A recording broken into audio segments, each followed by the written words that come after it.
能需要自己待一会儿。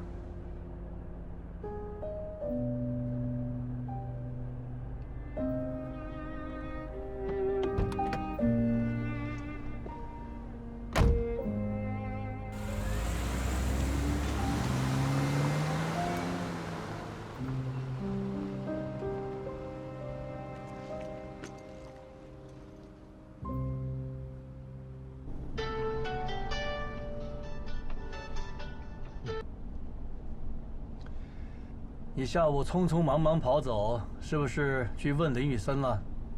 他承认了没有？人证都在，他难道还能狡辩？现在知道爸爸说的没错了。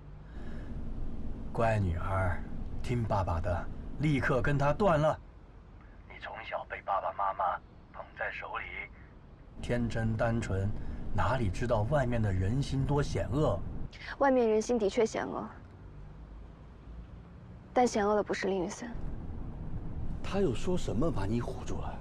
哎呀，你真是鬼迷了心窍啊！马念远怎么跟你说的？他说，林雨森对他有好感，所以他通过邵佳琪邀请林雨森到无锡去赏梅。那他有没有告诉你，他邀请林雨森用的名义是什么？聂成远的女儿。他误导邵佳琪。 让邵佳琪以为她是你有血缘关系的女儿，而邵佳琪没有说她的名字，所以林雨森一直以为邀请他去无锡的人是我。不可能！你当然可以无条件相信他，但你若还有做父亲的几分责任心，你不妨去找邵佳琪了解真相。哦，你不会去，堂堂聂总怎么会放下这个脸面呢？但是我告诉你，林雨森从来没有对马念远有过好感，而马念远。 甚至在林雨森车祸之后，看都没有去看他过一眼。所以你说的没错，这个世界上的确人心险恶，但天真的不是我，鬼迷心窍的也不是我，是你。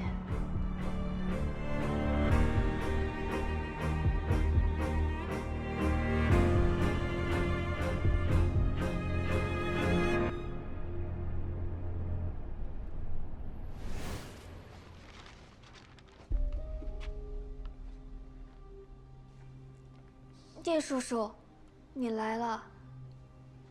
聂远，你站住！你最近不太对劲，是不是发生了什么事？没有。你跟我说实话，你现在不说，回头出了什么事，我可不会帮你。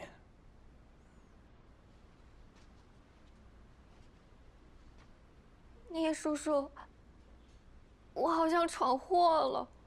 你能闯什么祸？有什么事直接说，不要哭哭啼啼的。就是上个月你带我去于总的晚宴，宴会上我认识了盛源董事长的外孙和于总的儿子邵佳琪。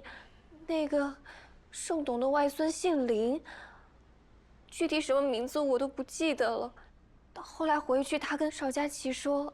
他对我有好感，我就说那邀请他来无锡赏梅。结果来的路上他出车祸了。邵佳琪说没什么大事，但是我心里害怕，一直没去医院看他。盛董的外孙来无锡找你，是要追你。年轻人喜欢漂亮的女孩子，可以理解。你又是我带去的，他看上你不奇怪。 不过，出车祸是他自己的问题，你怕什么？邵佳琪说他是外科医生，车祸让他手受伤，他当不了医生了。我怕他把火发我头上。你怎么那么糊涂？他凭什么迁怒你？出车祸是他自己的问题，盛老头子再护短也不会怪到你头上。但是你不去看他，那就太不近人情了，还拖到现在才告诉我。 对不起，聂叔叔，从小没有人教过我这些。要是在叔叔身边长大，我就不会处理的这么乱七八糟了。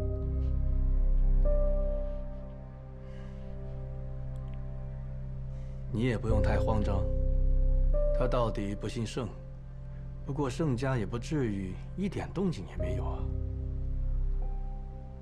我打个电话试探一下。包凯，好久没见了，什么时候聚聚啊？哈哈，行，我们是该聚聚了。看来你心情不错。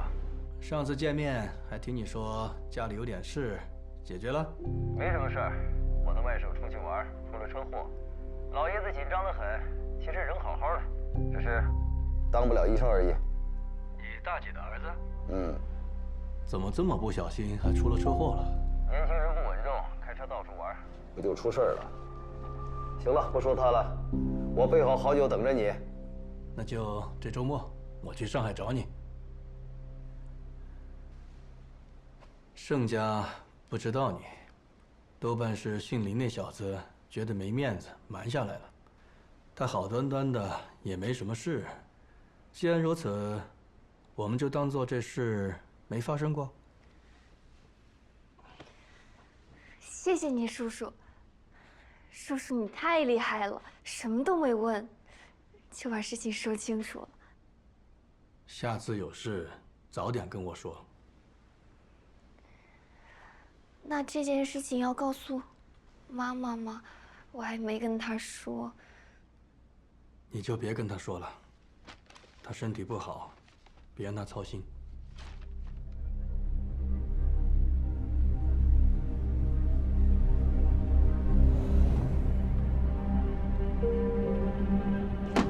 去那边别墅。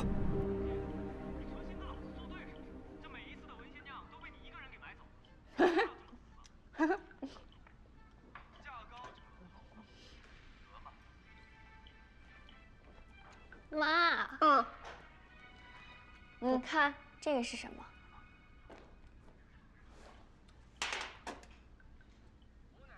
谁送你的？有人追你啦？不是，是芊芊送我的。今天他和罗克、赵少来无锡玩，我们大家一起吃饭，他就送了我这个，说是不小心买重了。出手这么大方呀？他到底什么来历？靠谱吗？当然靠谱，他家里在苏州开大厂的。上次请我们去厂里逛了逛，在厂里的贵宾厅吃饭，餐厅服务员待他跟公主似的。还有那个赵少更有钱，还有背景。他们最近在做一项新投资，赚了不少。芊芊说他先投一点看看，要是赚钱了就带着我一起。妈，上次聂叔叔说要给你钱，给了没有啊？唉，给了一笔，就比那天买衣服鞋子多给了一点点。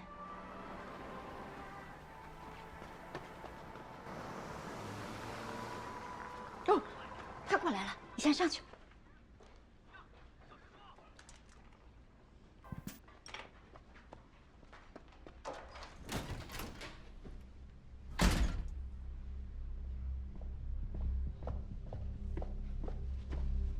程远，你怎么来了？你生的好女儿马念媛，叫她出来。我马上叫他下来。念媛，快下来，你聂叔叔来了。来了。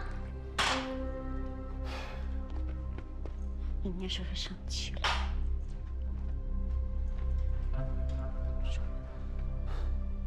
聂叔叔，你来了。我今天买了进口的车厘子，可好吃了。我去给你拿啊！念媛她特意给你买的，就等你来了。我，你敢骗我？程媛，你怎么了？你别生气呀！念媛她怎么敢骗你呀？聂叔，我没有，我怎么会骗你啊？你老实告诉我，2年前你约林雨森来无锡，到底是怎么回事？你跟邵佳琪说什么？你是不是跟邵佳琪说你是我女儿？我没说。是邵佳琪自己误会的。误会了？你没有解释？我好，我看你就是故意误导他的。你还说林雨森对你有好感，约你，其实就是你主动找到邵佳琪，是不是？我真是养了一头白眼狼。林雨森车祸后，你不去看他，让他记恨我，拦了我几个项目，造成集团巨大的损失，我都没怪你。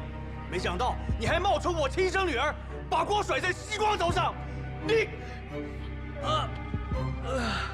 程远，你怎么了？你别吓我啊，程远！孩子有错你就打就骂呀，你可别气着自己啊！你现在可是我最要紧的人了，我天天在家为你祈福啊，就是想让你平平安安的。你可别吓我呀！不关你的事。怎么不关我的事啊？都是我们教好的。我身体不好，没有精力管他。以前又没能给他找一个好爸爸。程远，可不能有事。我现在只有你了。好了，也没什么大事。不过以后他的事，我就不再管了。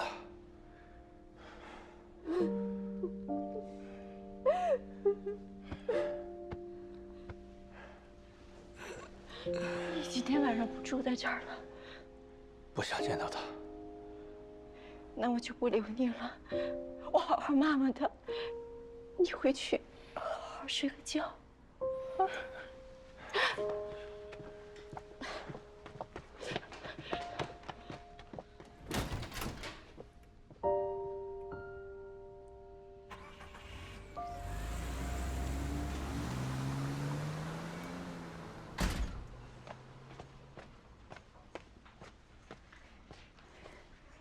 我怎么生了你这么蠢的东西？条件那么好的男人，来找你的时候路上出车祸了，你都不去照顾一下。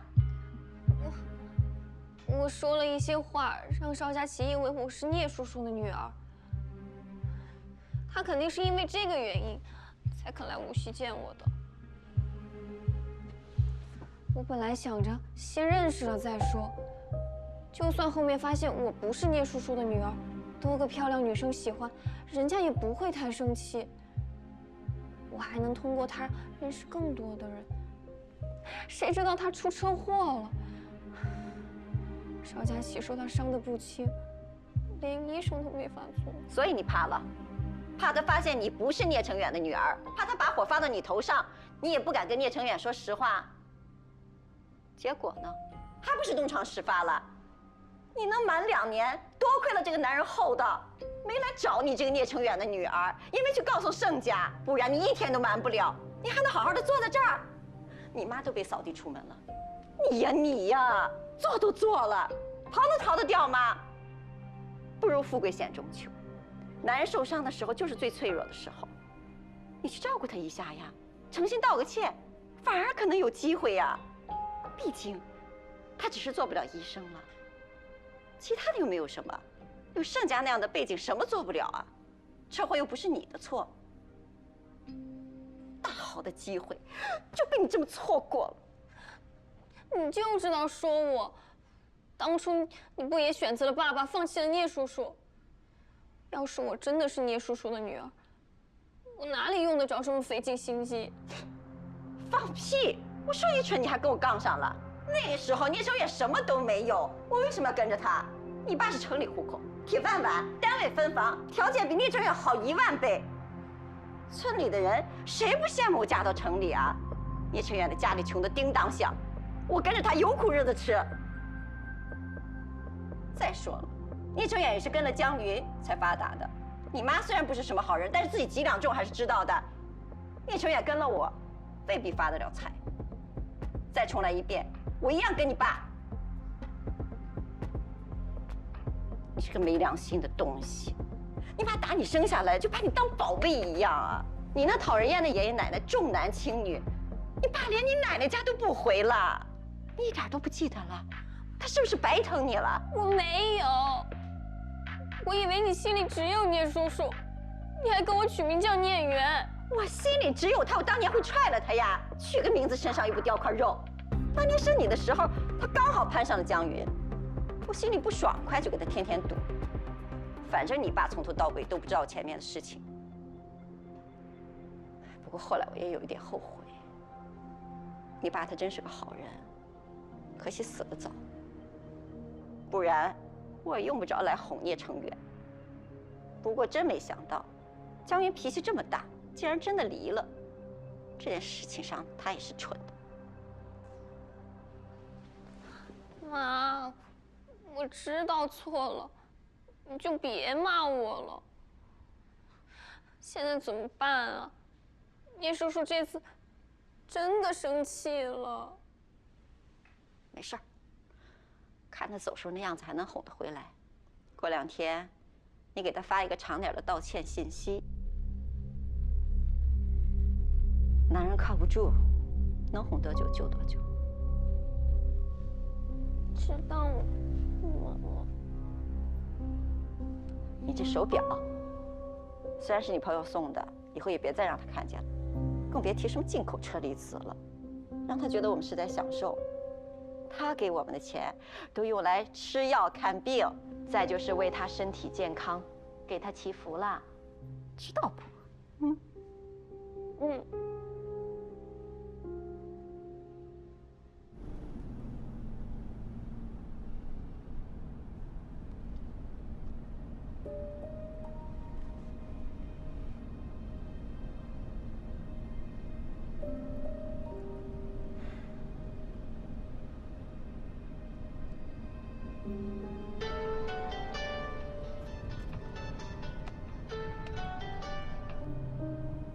喂，聂成远，你突然转这么一大笔钱，什么意思？给西光的。女儿长大了，多给点零花钱。你是不是做了什么对女儿不好的亏心事？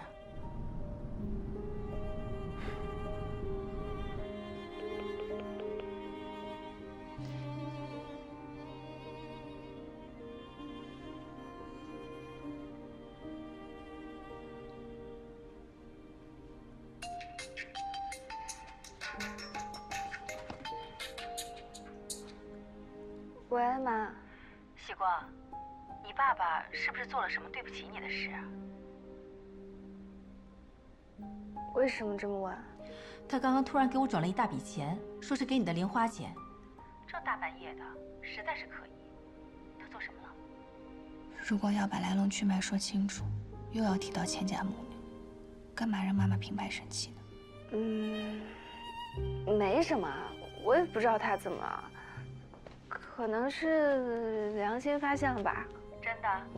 真的，我在苏州好好上班呢，能发生什么？也是啊。今天跟小莲出去吃饭了吗？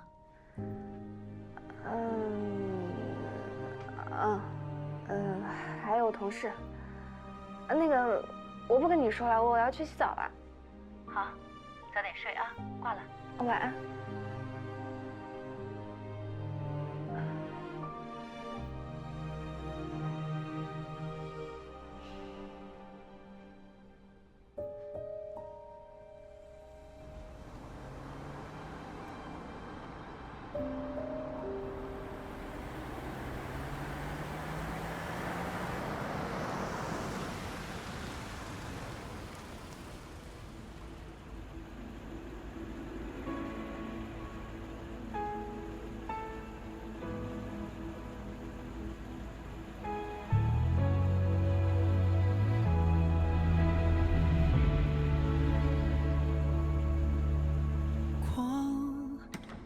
隔间玻璃上，看不清方向，一如既往。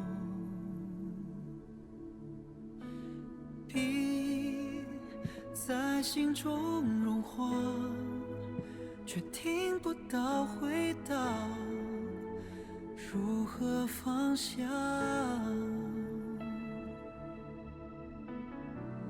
完美结局是不分离，最怕我还是失去你。时间如何带走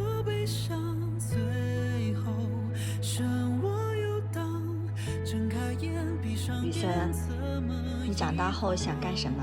我长大想做外科医生。怎么想当医生啊？爸爸还指望你子承父业，当个商业天才呢。他还是当医生好，妈妈喜欢医生。对，当医生好。哎，小森奶奶是中医，小森是西医，以后我们家呀，中西医合璧，天下无敌。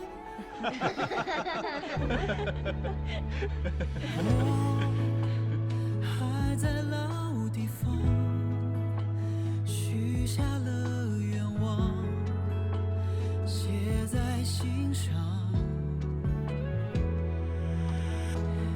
你是我的梦想。爷爷今天做了鸡翅，我们未来的小医生多吃几个，吃啥补啥。要当外科医生，手最重要。以后去和朋友打篮球，都要小心一点啊。知道。最怕我还是失去你，飘舞我在记忆长廊，找寻你的微光，不想写下最后篇章。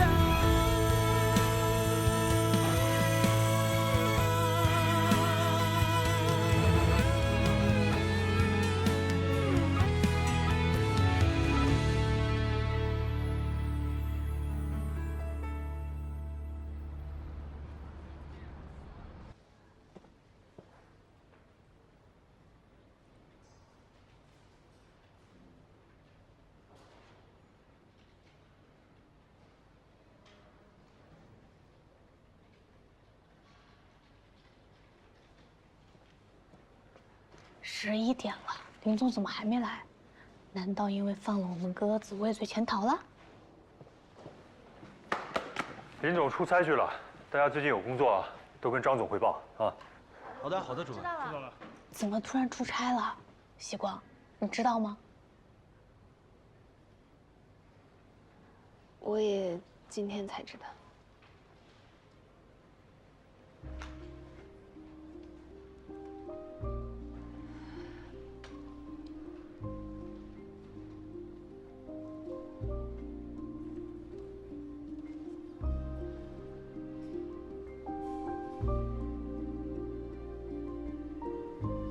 我离开一段时间。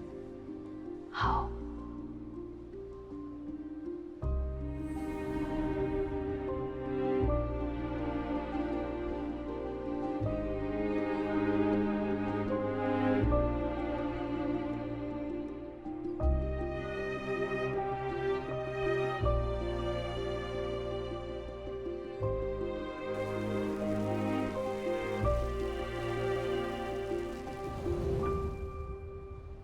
你是傻子吗，林雨森？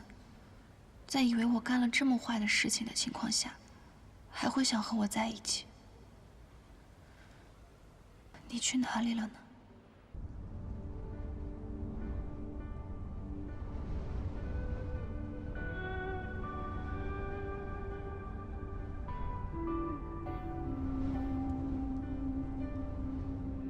早晨微露的阳光照亮了眼里的暗，生活满当的奔忙，从未遗忘过善良。偶尔寂寞来探望，一路上回忆快闪。曾经坠落的坚强，终究需要时间帮点忙。面对失去后的一切如常，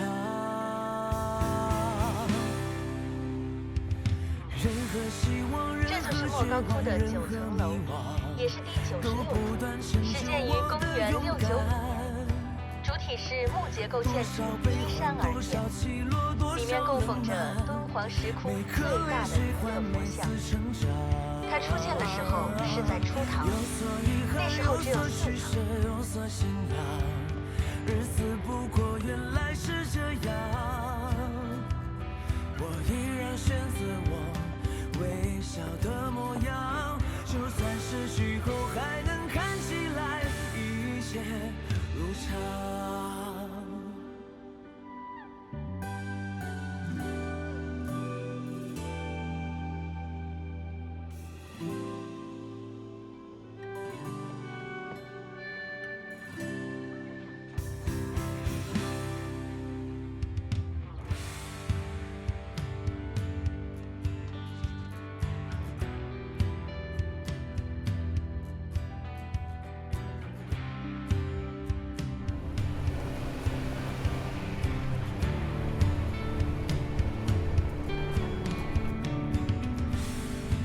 林哥，你是南方人吧？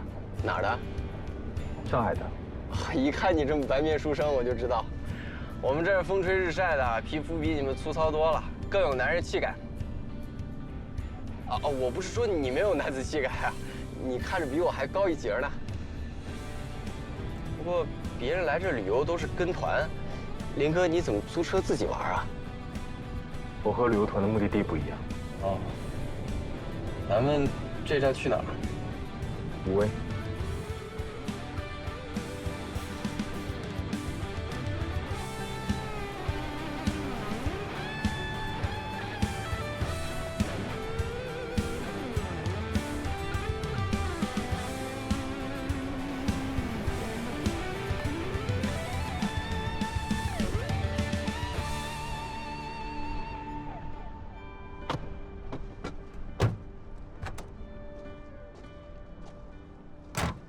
武威这边居然有这么大一个太阳能电站，我甘肃人我都不知道。林哥你怎么知道？我现在在做这一行。哦，原来是这样，怪不得你要来这儿呢。不过我见过小型的太阳能电站，我有个亲戚，他们村里就有一个，他们那边特别偏，海拔又高，之前电都没有，后来政府给建了这个才用上电。你们沿海发达地区的人可能想不到，如今还有地方用不上电。会越来越好的，这些工作我们国家一直没停止过。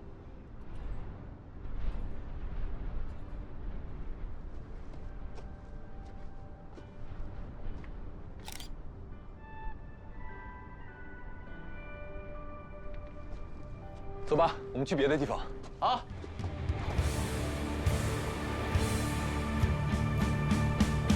任何希望，任何绝望，任何迷惘，都不断成就我的勇敢。多少悲欢，多少起落，多少冷暖，每颗泪水换每次成长。有所遗憾，有所取舍。林哥，你看前面，居然有人和我们一样到这荒郊野外，看起来像科研团队。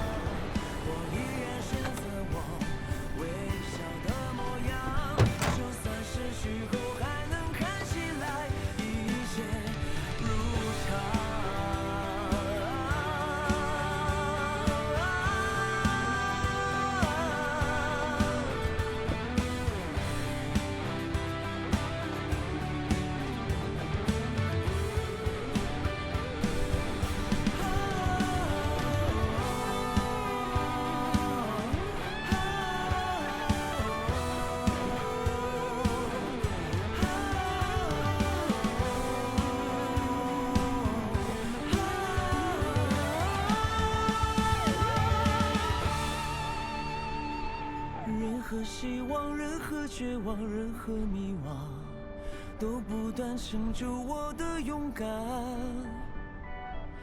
多少悲欢，多少起落，多少冷暖，每颗泪水换每次成长。有所遗憾，有所取舍，有所信仰。日子不过原来是这样。哎，你先出来吧，人家还等一会儿呢。好。微笑的模样，就算失去后还能看起来一切。哥们儿，能不能帮个忙啊？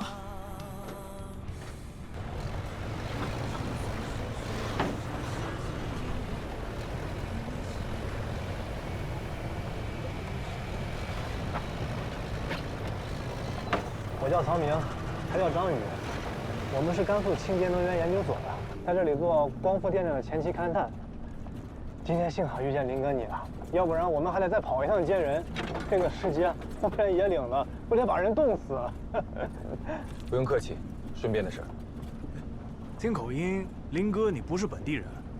我上海的。哦，大城市啊。那林哥你是过来玩的？怎么跑到这荒郊野外来？过来散心，还有些工作。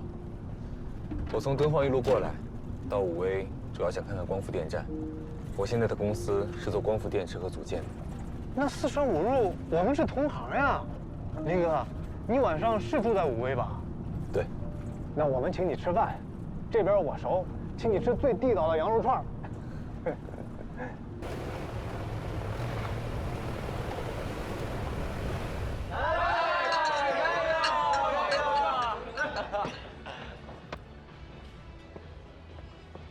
感谢林哥和包小哥把我们带回来，要不然现在我们还有人在外边喝正宗的西北风呢。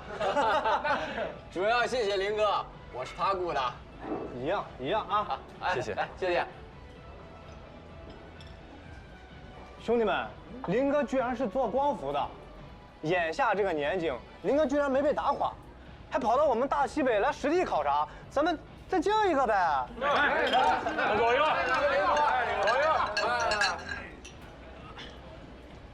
林哥，你厂子在哪边啊？年产是多少？在苏州，原本是中等规模，年产约200兆瓦，现在正在扩建。牛啊！这个时候扩建，这才是有战略眼光的企业家。欧美不买单了，但是不还有我们广袤的国内市场吗？尤其是咱们大西北，这几年国家充满西部的动向越来越明显了，沙漠里的光伏电站肯定会越来越多的。咱们这儿虽然偏了点，但光照资源谁都比不过。的确，大西北日照时间长，最适合建光伏电站。那是，现在是冬天，日照时间算短的。夏天的时候，4点多，东方的第一缕阳就照到家里了。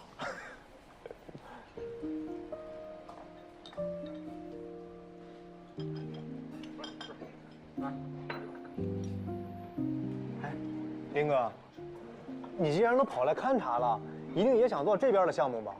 说不定没多久你们过来建电站，到时候大家多半又能见面了。那就承你吉言了。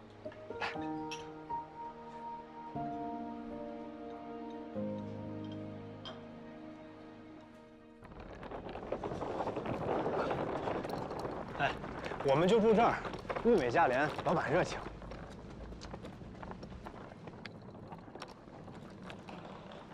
老板，给你带客人来了，给和我们一样的价格啊！必须的嘛。谁住？啊，身份证。哎，好，稍等啊。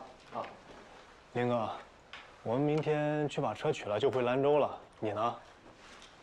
我再待一天去兰州。哎呀，可惜我们不能再待一天了，不然这路上多热闹。不急，你不是说我们公司要做这里的项目，到时候大家在一起喝酒。那感情好呀！那感情好呀！对呀，今儿都没喝够呢。房卡。哎，好，这信封和明信片是我老婆设计的，文绉绉的，你要是喜欢，随便拿。挺漂亮的，谢谢。不客气。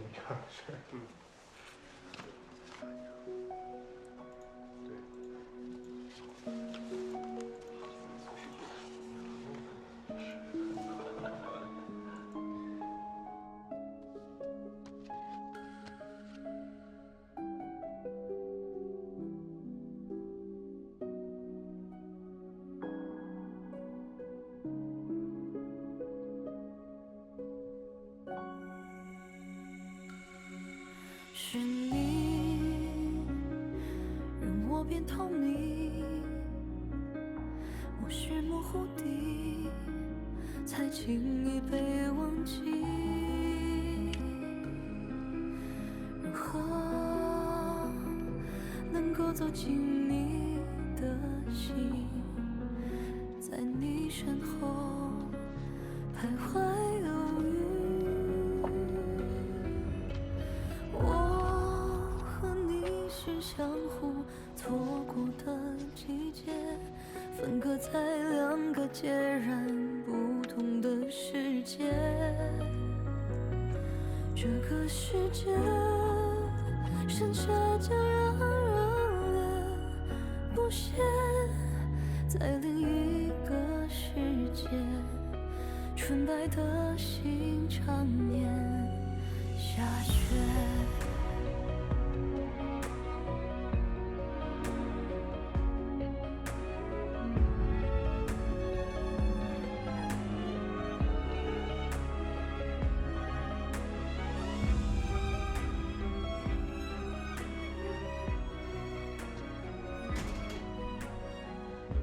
老板，请问这边有信纸吗？哦，不用，我给你拿。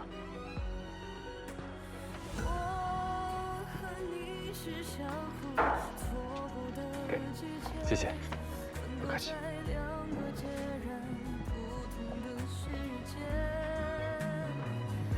这个世界剩下就让热恋不歇，在另一个世界，纯白的心常年下雪深夜，又辗转几遍，还未曾妥协，怎么放下执念？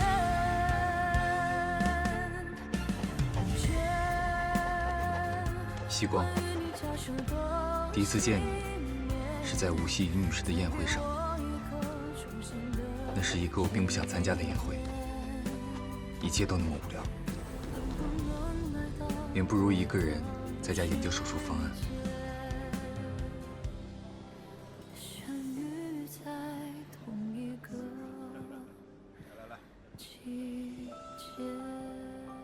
先生。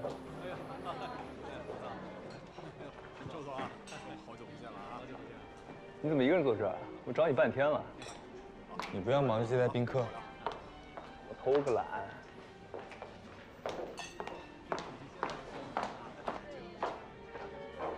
你今天出现在这里，我是真没想到。你外公带你进来的时候，我还以为我眼花了。什么情况？我们忙碌的大医生，居然也愿意出来社交啊？被院里派到无锡来交流开会，外公知道了，直接开车到医院门口来接我，不得不来。我说呢，你怎么不跟老爷子一起啊？他在贵宾室谈一个项目，我找个借口出来了。你这也太识趣了吧！甚远的事情，你就一点都不想沾？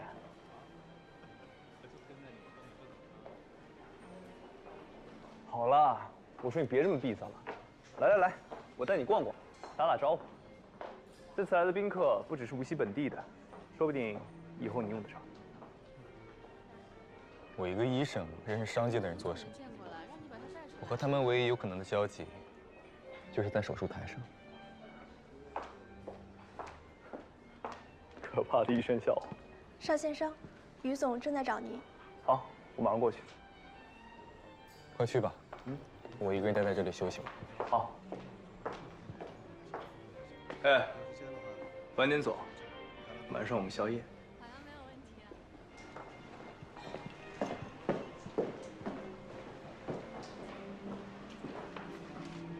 今天来了不少大人物呀。于总嘛，一向最讲究排场了。陆总，我跟于总打个招呼。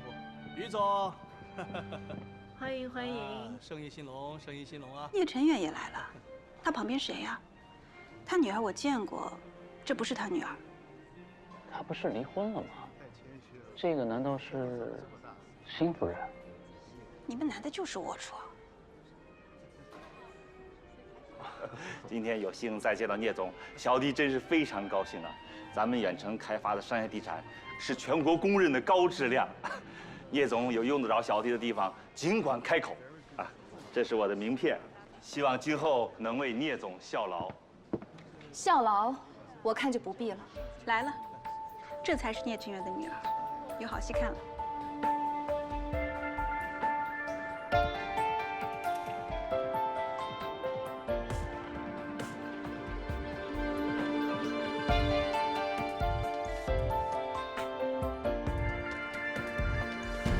the sun in my life.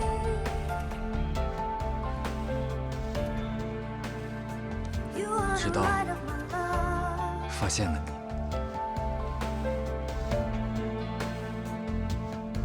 When I am lost in the dark,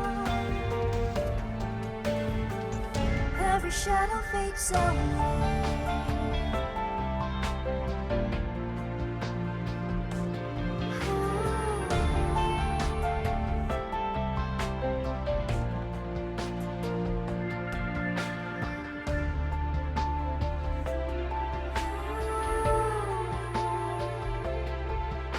You came and filled the room with light.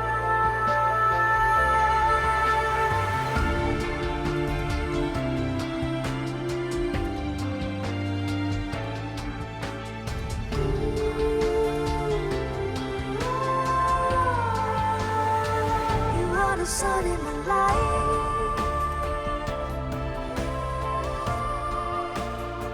You are the light of my love.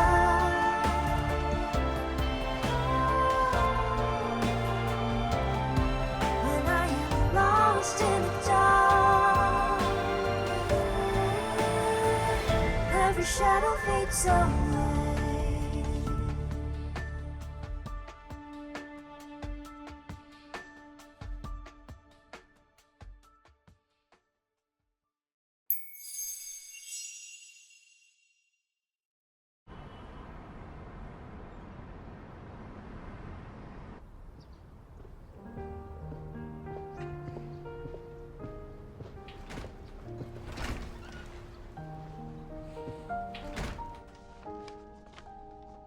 给。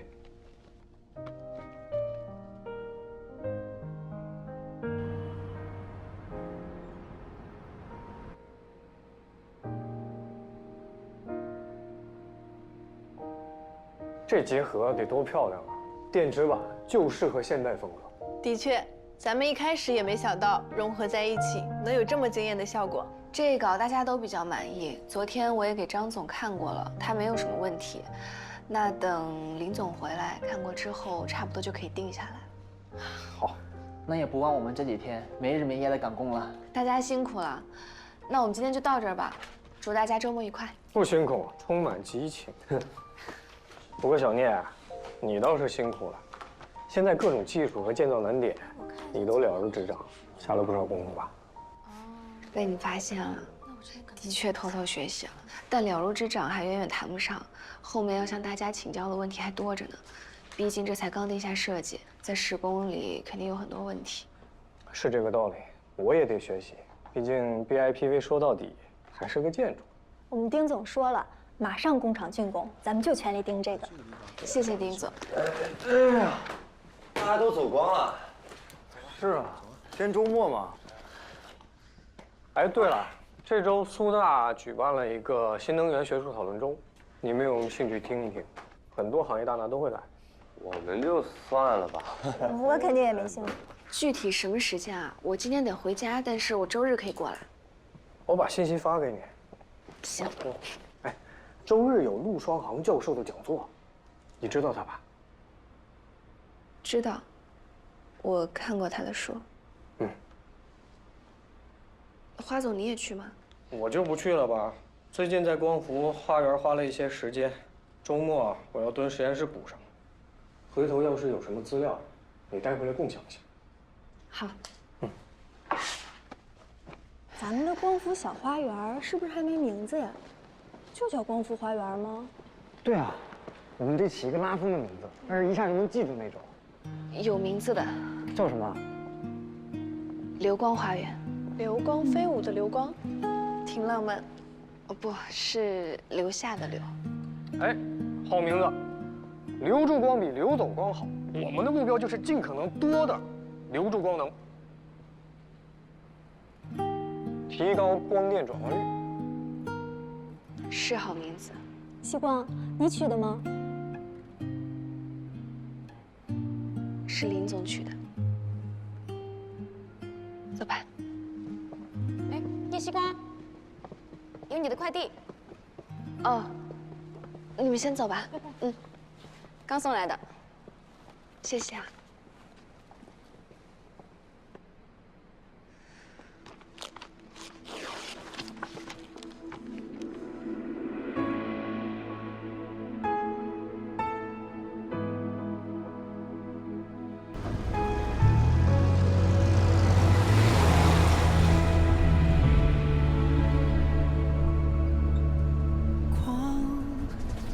搁浅玻璃上，看不清方向，一如既往。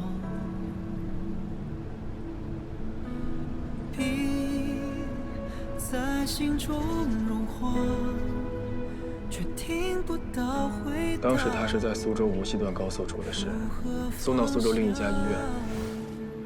我们外科医生需要付出10年以上的努力才能站到手术台上，他才刚刚开始。他就是在这段高速上出的车祸。那他上次送我回去经过这里的时候，在想什么呢？那时候他以为我才是邀请他过来，又弃他于不顾，害他再也没有办法拿起手术刀的人啊。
西光，第一次见你是在无锡于女士的宴会上。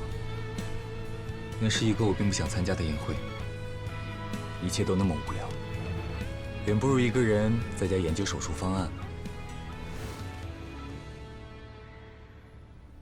那就辛苦我的宝贝女儿一个人去参加宴会了，妈妈真的有点不放心。这有什么不放心的？我都大3了。等一下呢，我就说几句好话，然后找个角落吃东西，吃完我就回家。就是这样。但是，我有个问题。什么问题？我不明白，明明于阿姨和你关系更好，为什么她明知你和爸爸离婚了，还是爸爸的错，她还要邀请爸爸去参加他们宴会啊？要不是你有事情耽搁回不来，那不就碰上了吗？因为她除了是妈妈的朋友，更是一个企业领导者。她询问过我的意见，但这样的询问只是个过场。我懂了。不要叹气，人生知己本来就不多，不能对别人有太高的要求。好吧，那等一下我要大声地说，我是代表我妈妈江云来的，不然他们还以为我们怕了呢。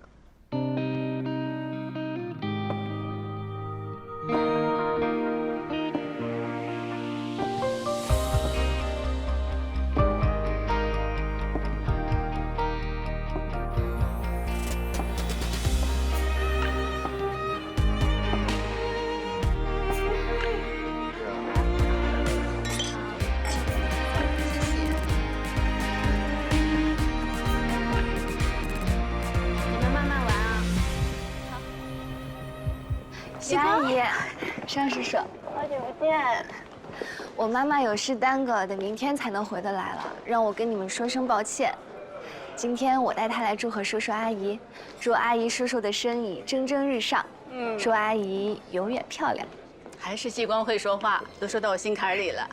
你妈妈给我打过电话了，我们约了，回头我们单独再聚。到时候你可要来哦。那当然呀，吃饭我最乐意了。Hey, Vincent, good to see you. How's it going? 那阿姨你先忙。那怎么能放你一个人呢？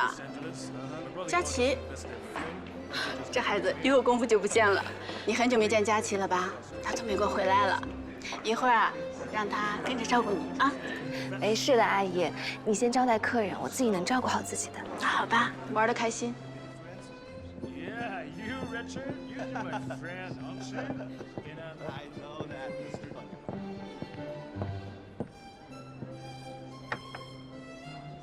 展身手。任务已经完成，再待半个小时可以走了吧？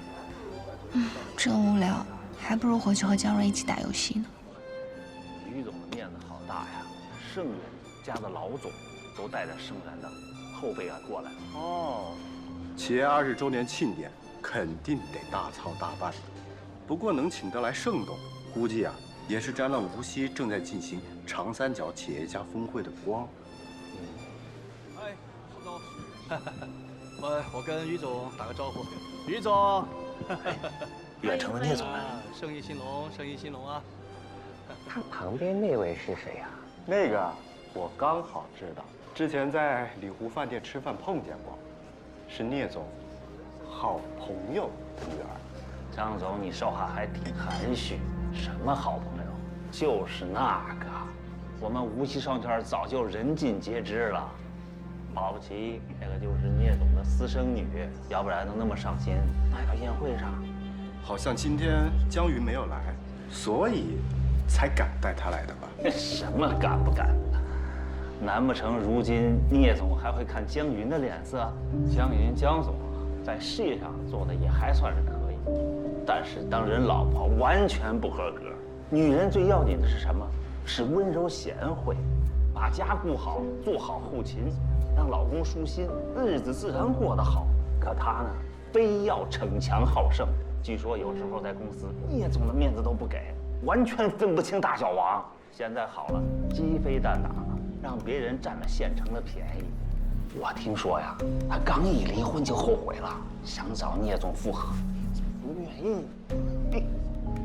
如今恐怕正在家懊悔的，哪好意思跑这儿来自讨无趣呀？再说了，人一走茶就凉，我看于总根本没请他。哎，你们先喝着，我去给聂总打个招呼啊。行吗？聂总，好久不见，别来无恙啊。你好，你是？聂总真是贵人多忘事，我是徐大峰啊，我们公司是做装潢材料的。上次招商会有幸还跟您聊过几句呢。哦，这次能有幸再次见到聂总，小弟真是非常高兴啊！咱们远程开发的商业地产是全国公认的高质量。聂总有什么用得着小弟的地方，尽管说话。希望今后能为聂总效劳。效劳，我看就不必了。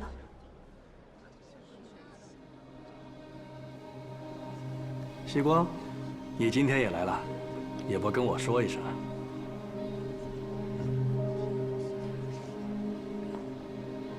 我代表妈妈过来的，不需要跟你报备。你，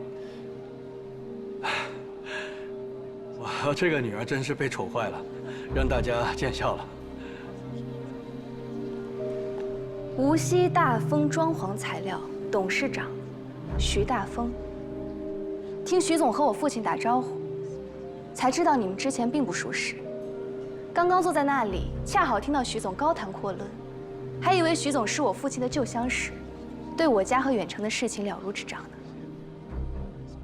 怎么回事？聂小姐误会了，聂总，误会了，误会了。是不是误会你自己知道？刚刚一大群人听着呢，徐总不至于敢说不敢当。你肆意编排别人家事，诋毁毫不相识的人，这样喜欢传播虚假信息的人，居然做装潢材料生意，真让人担心材料的真假质量。聂小姐严重了。抱歉，抱歉，可能是我刚才的言语有不当之处，得罪了。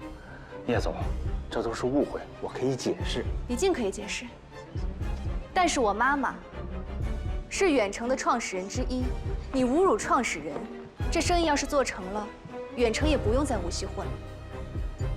还有，你口口声声女性就该在家里做后勤，让老公舒心。可你今天参加的可是我们无锡最著名的女强人的宴会，你心里既然看不起，又何必参加呢？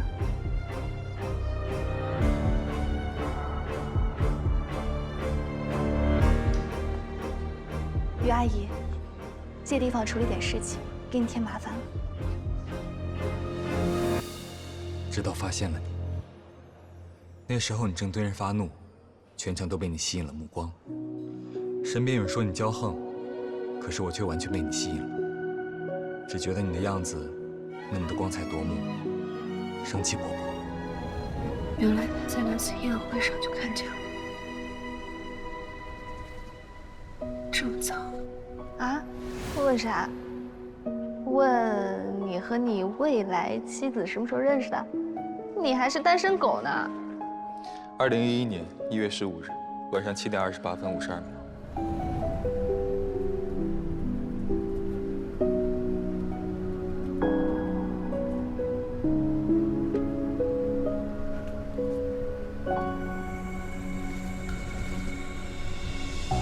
我想我一定要想办法认识这个女孩子。正好佳琪将我介绍给了她的朋友们，其中也包括你。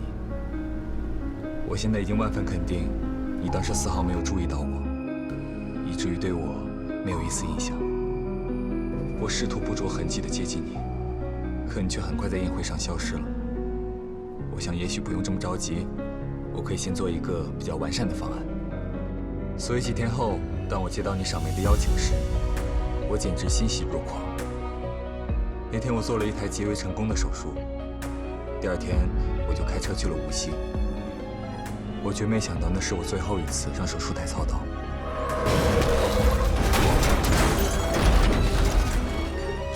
在高速公路上，我出了车祸。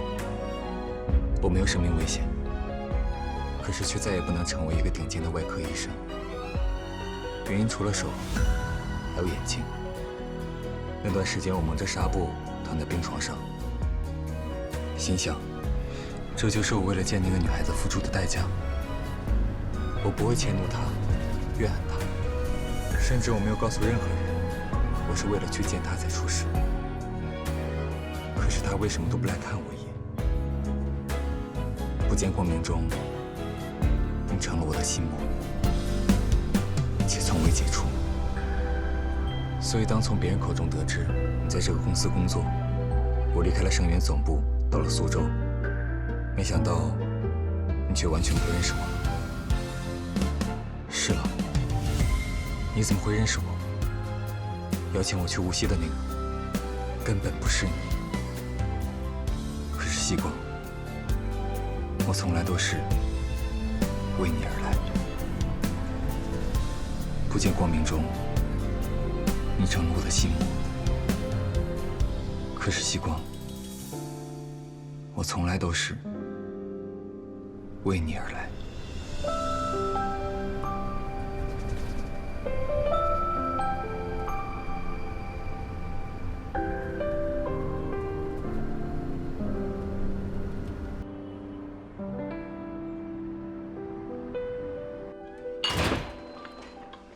妈，我回来了。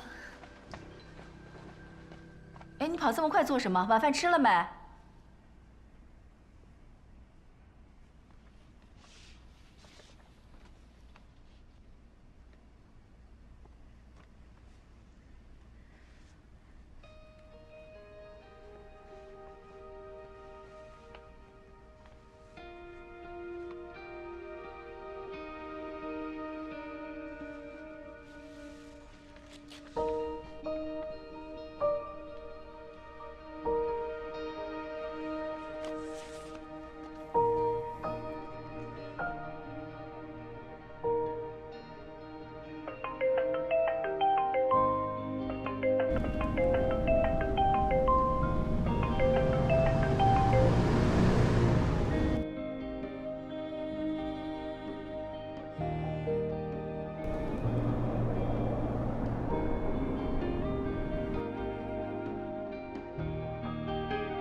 林玉森，西光，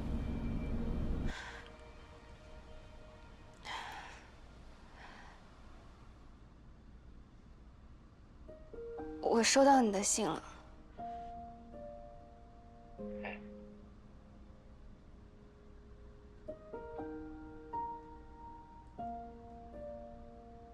明信片很漂亮。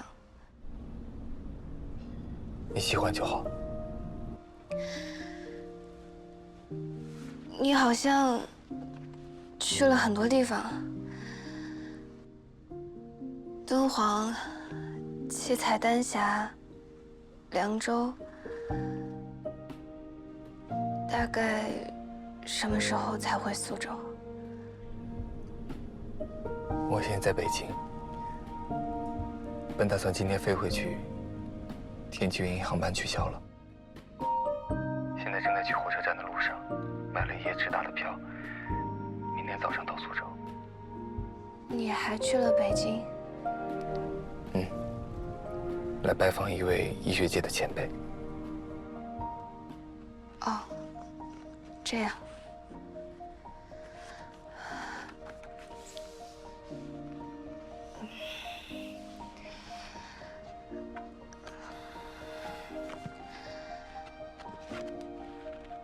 北京回苏州，一般会经过无锡的吧？要不你在无锡下车吧？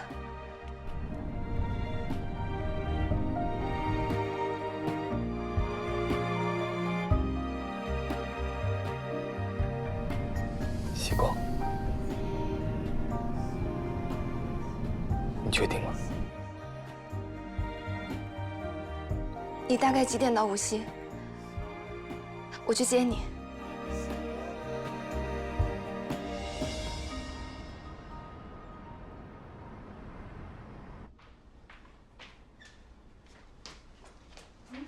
妈，我接个人。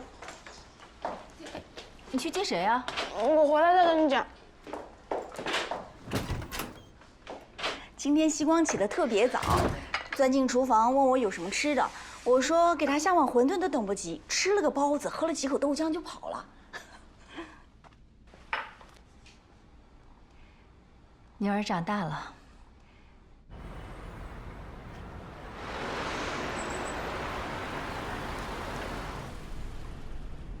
好像出来的早了点。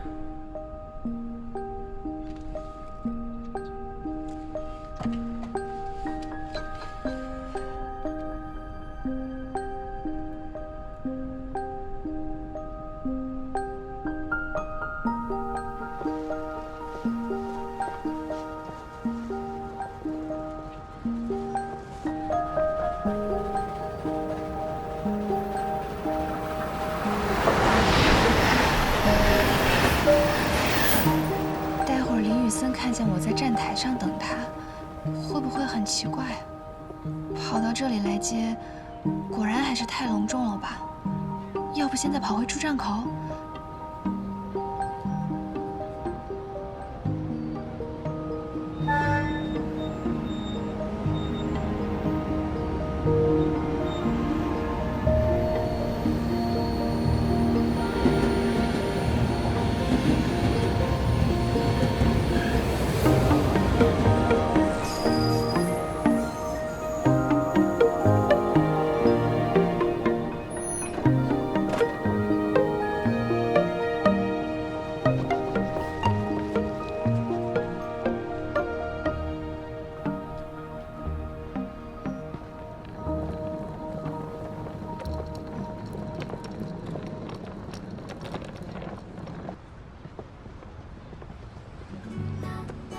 出站口在那边，我到底在折腾什么？哎呦！你靠近那一瞬间，风都变得有点甜。我假装在看旁边，其实心思全被你发现。咖啡冷了一点点，心跳却越来越明显。你说你喜欢夏天，我只记得你那微笑弧线，偷偷想你一整天。是否你跟我有一样感觉？像老电影疯狂的对白，却让我一直期待。偷想你一整天，让我再靠近你一点点。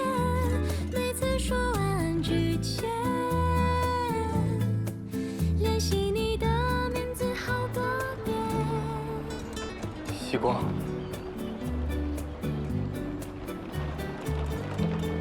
是啊。你怎么会在这里？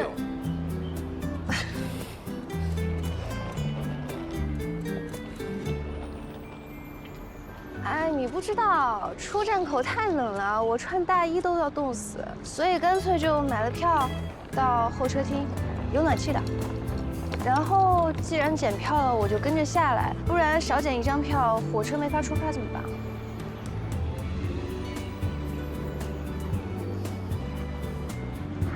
说的也是，聂小姐的票这么重要，不检火车怎么赶走？喂，我不是说9点吗？你还敢提？你是跟我说的9点，可是我查了火车时刻表，从北京过来的过夜车，一列是早上7点多到，一列是10点多，根本就没有9点的。你干嘛骗我？他应该会说怕我起床太早太辛苦吧。我怕你说，林雨森算了，太早了我爬不起来，你还是自己回苏州吧。我才不会这样呢。现在我知道了。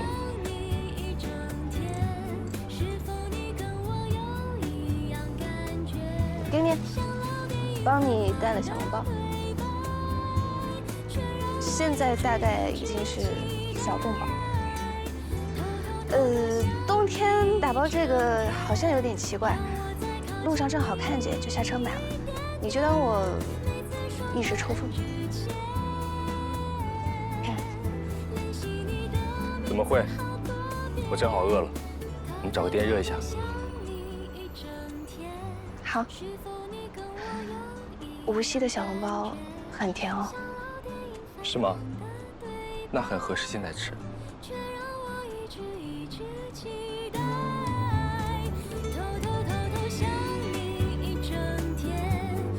走啦，出站口很多店都开门了。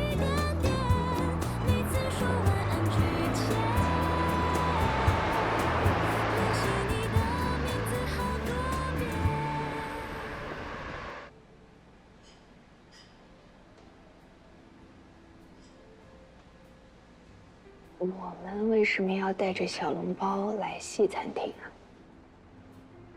刚刚路过的中餐厅招牌上都有小笼包，我们带着一份上门，会不会像提款？有道理。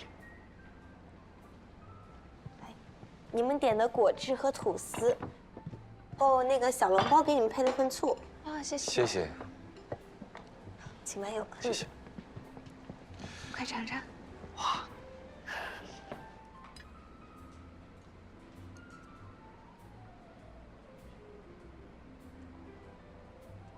吃得惯吗？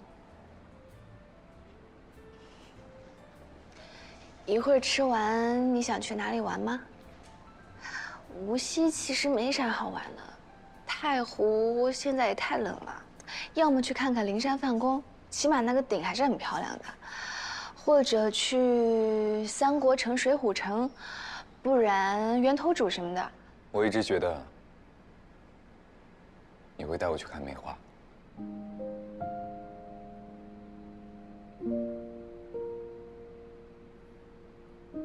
好啊，那就去梅园，梅园门票最便宜了，你帮我省钱了。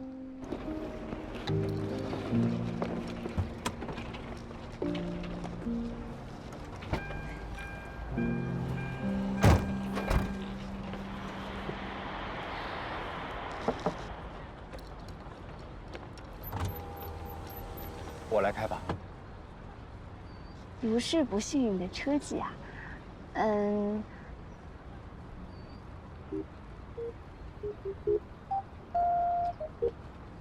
我是真的不太信任你的车技。啊，走了走了，不然梅花都谢了。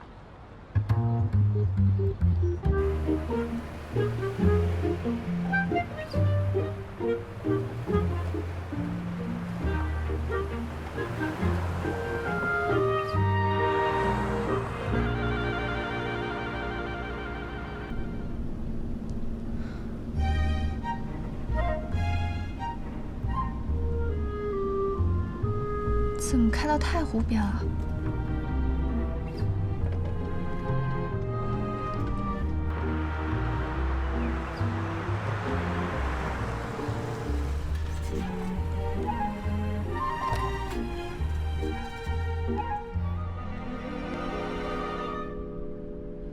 前面有个路口，你开错了。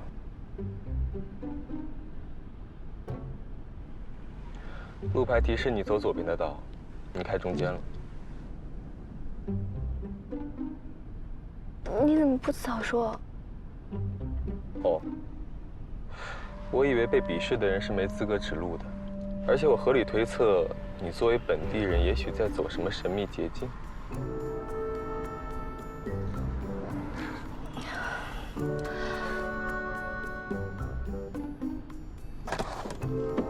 不要回头了，这里很好。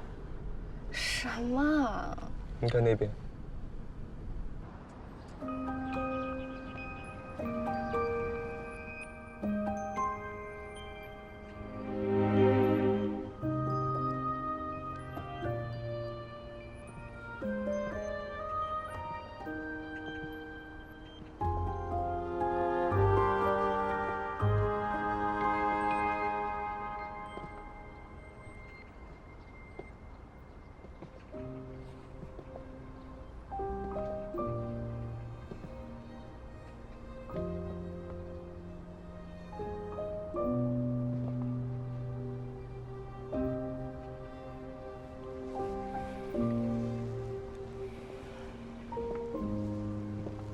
所以，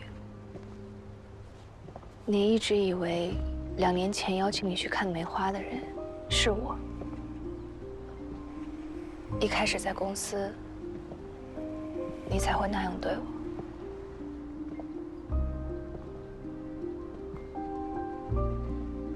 是。那你后来为什么？明明在你心里，我曾弃你于不顾。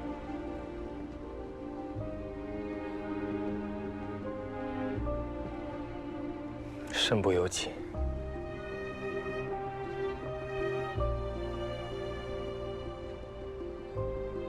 我找了很多理由说服自己。或许佳琪没说清楚，或许你那时候年纪太小，不敢面对这么沉重的事情，所以选择性遗忘。这在医学上也有过案例。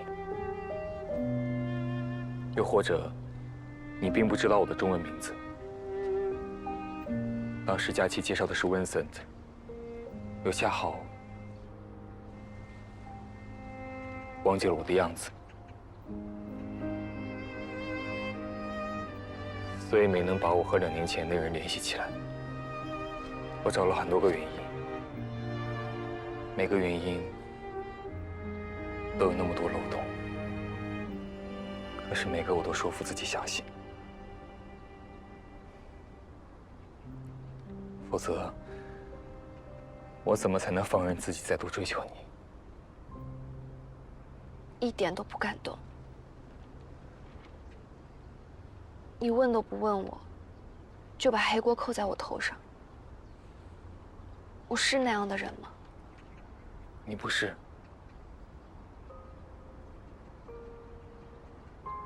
可是希光，除了你，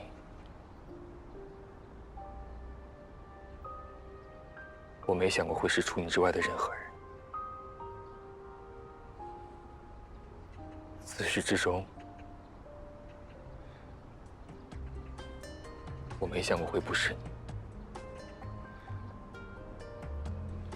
对不起。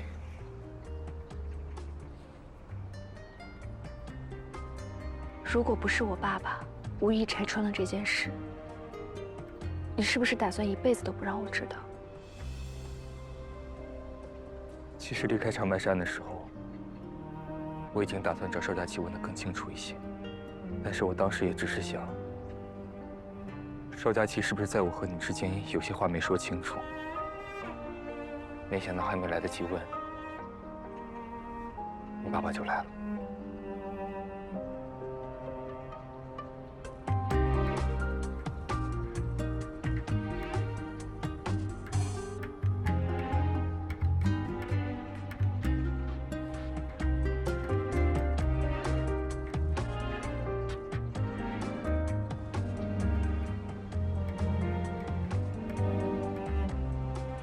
你这些天为什么跑那么远，跑那么久？我该怎么面对你呢？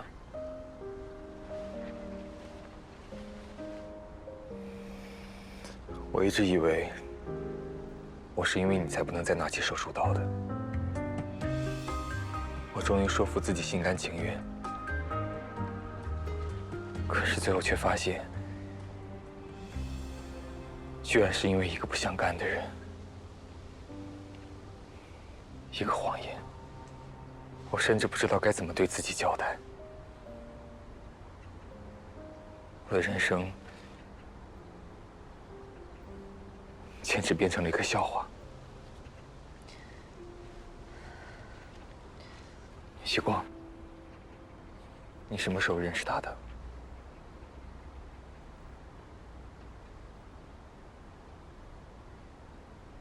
大3寒假，参加完宴会，回南京后。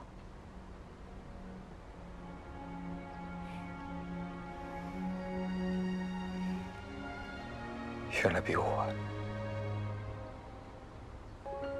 这几天，我经常想起你说的那句话。什么？元旦后，我们和师兄在观前街吃完饭。你说，要是我先认识你就好了。可是现在，我宁愿我是晚认识你的那个，那样我不会怨恨。不会去想，如果不是这样的阴差阳错，我们早就在一起了。可是，竟然是我先认识你的。以后我和你在一起。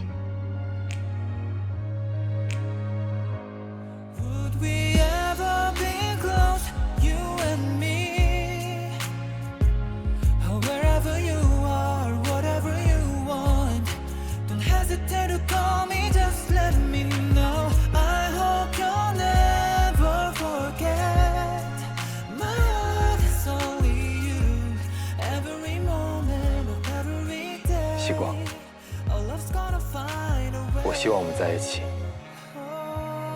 但绝不是因为你一时冲动和你不应该有的内疚。不是一时冲动，也不是什么内疚，是正常发展，但是发生了一点小插曲的办公室恋情。所以，你要不要和我在一起？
开错路是不是要罚下场？什么时候有的规则啊？上次在游戏城的时候。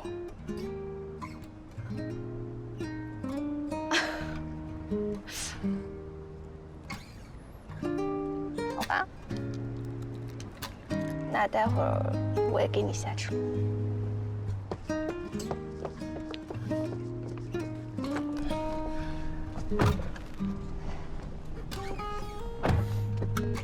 我刚刚只是不作为，可没乱指路，你不要把问题严重化。还的时候当然要连本带利。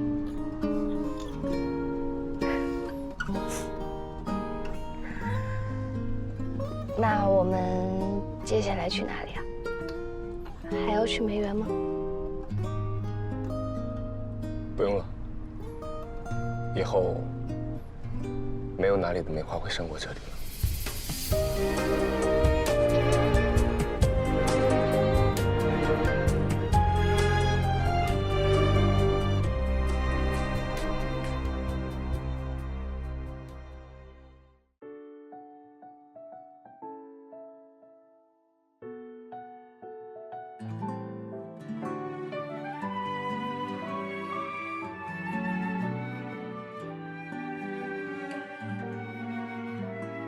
那一点乌云密布，那点弯弯曲的路，走走停停，数不胜数，爱才不那么仓促。昨天下的雨停了吧？今天暖阳正浓，曾经只站在角落的我，想试着在你身后，再错过，再等多久，只因你而心动。是穿过了人海匆匆，此刻握住的是你的手，紧紧抱，轻轻拥，想守住你温柔笑容。是越过了阻碍重重，此刻想试的是你眼眸，不退后，不怕寒冷的冬，阳光只肆你也似我。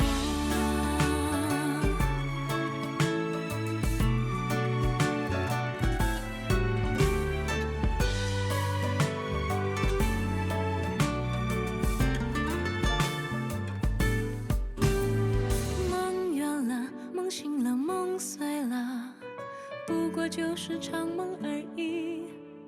醒来街上有灯火通明，身边有我陪着你。天阴了，天沉了，天黑了，不过就是场雨而已。推开窗外有晴空万里，总会有我有你，总会有我